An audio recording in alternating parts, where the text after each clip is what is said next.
Di dalam Al-Quran Allah ngasih tahu kepada Nabi Muhammad tentang kerjaannya itu apa. Jadi kerjanya Rasul itu apa? Jadi job desk-nya udah langsung dikasih tahu.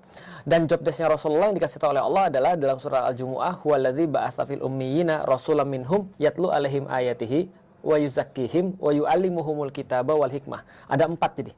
Nah, 4 ini bisa dibagi 2 nih. Tanganku bisa kayak gini loh, Mas. Nah, yang pertama bisa nggak?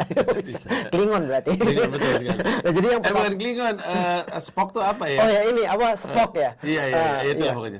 Nah, jadi yang pertama adalah yatlu alaihim ayatihi, ini adalah dalam bahasa Indonesia membacakan ayat-ayat Allah.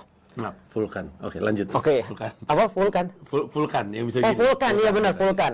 Membacakan ayat-ayat Allah. Yang kedua adalah memberikan sebuah penyucian terhadap hati manusia. Yang ketiga, mengajarkan mereka Alkitab. Yang keempat, mengajarkan kepada mereka hikmah. Nah, ternyata bukan ini yang dimaksud, bukan makna literal yang dimaksud. Tapi yang dimaksud adalah membacakan ayat-ayat Allah adalah memberikan orang kesadaran.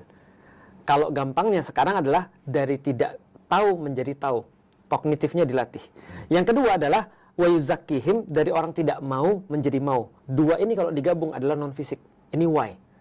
Makanya tadi aku tanya pada Mas, kalau aku pengen belajar stand up, dari mana aku belajar? Kamu harus ngerti kenapa orang ketawa. Kenapa? Itu adalah pertanyaan pertama orang yang mau belajar.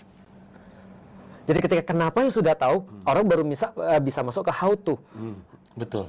Kalau misalnya dia how to duluan baru why, problematika kayak Indonesia. Karena orang Indonesia belajar Islamnya adalah how to dulu. How to maksudnya ke fikih. Sholat tuh begini atau begini. 11 rakaat atau 24 rakaat. Jadinya ribut. Tapi kalau orang bahas tentang why, mereka jarang ribut. Itulah kenapa orang pergi ke diskotik, katanya sih, kata cerita aku.